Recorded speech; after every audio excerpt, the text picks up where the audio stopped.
Assalamualaikum semuanya. Halo teman-teman, jumpa lagi di channel Kiwong AGP. Oke, dalam video kali ini saya akan menampilkan kembali problem catur 3 langkah mat beserta kunci dan solusinya. Nah teman-teman, seperti apa problemnya? Coba lihat. Ini dia. Untuk buah hitam terdiri dari raja di A7, pion hitam di C2, dan kemudian untuk buah putih terdiri dari raja putih di C1,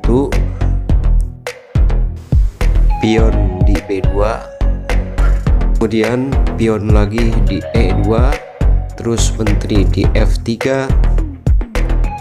kemudian gajah atau peluncur hitam berada di D8, selanjutnya kuda berada di F8.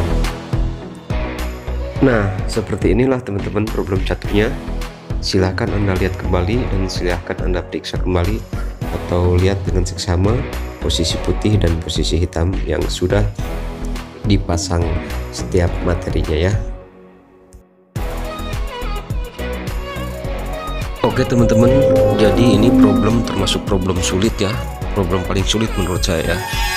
Namun bila teman-teman sudah pernah melihatnya dan sudah pernah mencoba memecahkannya, maka saya rasa ini tidak asing lagi dan teman-teman akan gampang menemukan jawabannya ya.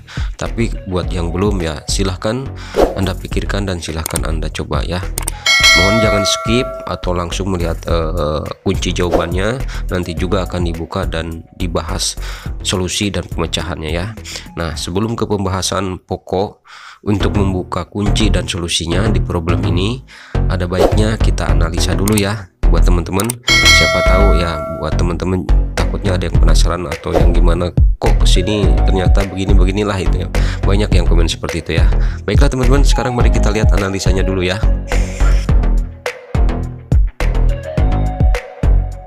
Baiklah, sekarang mari kita coba untuk analisa pertama dengan melangkahkan kuda ke D7.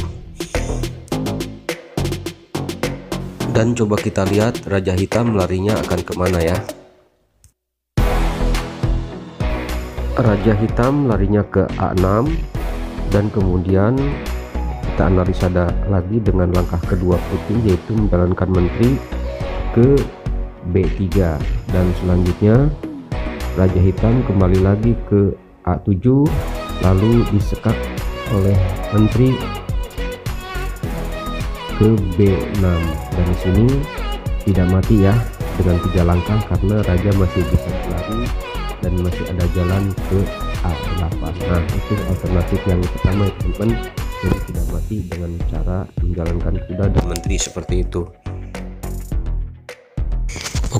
Oke, sekarang mari kita melihat analisa yang kedua ya, supaya teman-teman tahu. Dan sekarang analisa kedua adalah menjalankan gajah ya dari D8 ke C7. Nah, di sini raja akan pindah kemana ya dan akan lari kemana. Nah, ternyata raja di sini lari ke A6 lagi, kemudian menteri mendekati ke C6, dan di sini tentunya raja akan balik lagi ke A7 ya, karena jalur A sama B sudah tidak bisa. Nah, di sini disekak lagi oleh menteri dan tentunya raja hitam masih bisa lolos dan bisa berlari ke petak A8. Nah, di sini juga tidak mati ya teman-teman ya. Analisa kedua ini dengan menjalankan peluncur atau gajah, raja hitam tidak mati. Kita kembali ke posisi semula ya teman-teman untuk melakukan analisa yang ketiga. Mari kita lihat dan kita saksikan sama-sama analisa yang ketiga ini ya teman-teman. Nah, analisa yang ketiga ini pertama menjalankan menteri ya ke C6, raja berlari, sekarang larinya ke B8 ya, karena peluncur dan kuda tidak menyerang maka raja larinya ke B8. Kemudian langkah kedua putih, analisanya kuda ke D7, lalu raja hitam balik lagi ke A7. Nah, di sini langkah ketiga ini harus mati raja hitam, apakah mati atau tidak ya. Nah di sini kalau disekak oleh menteri ke B6 maka raja akan lari lagi ke A8, atau misalnya menteri putih melakukan sekak ke A4 maka raja hitam akan lari ke B7 dan tidak mati ya. Nah itu teman-teman ya, disekak ke A4 maupun ke B6 raja tidak mati dan bisa lari ke B7 dan A8. Oke teman-teman, itu adalah analisa yang ketiga ya.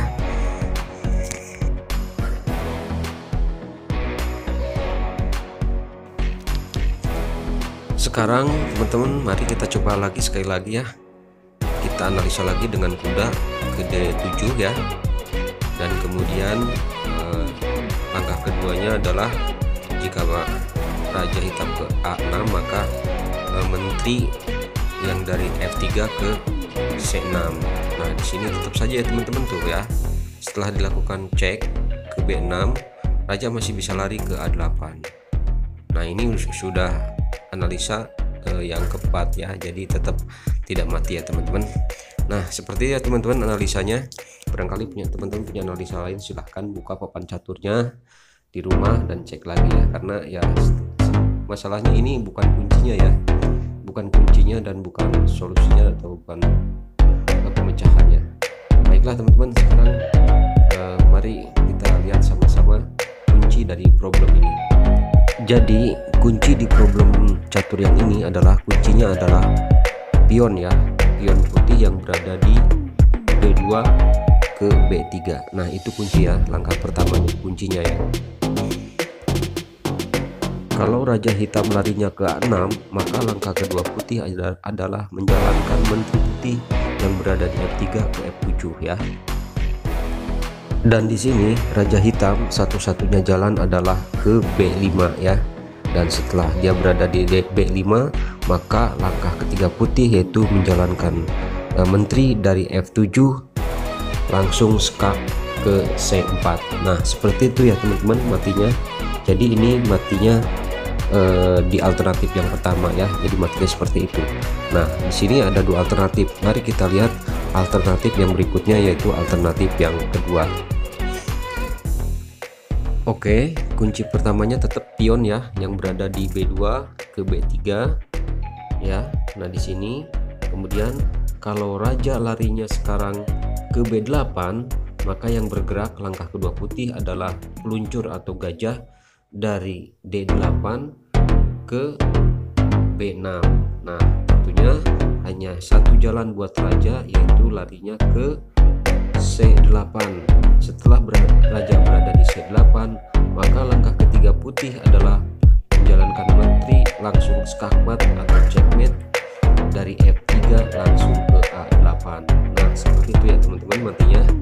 Jadi problem ini memang problem termasuk sulit, tapi solusinya atau alternatifnya ada dua untuk mengalahkan raja hitam dengan cara 3 langkah mati ya.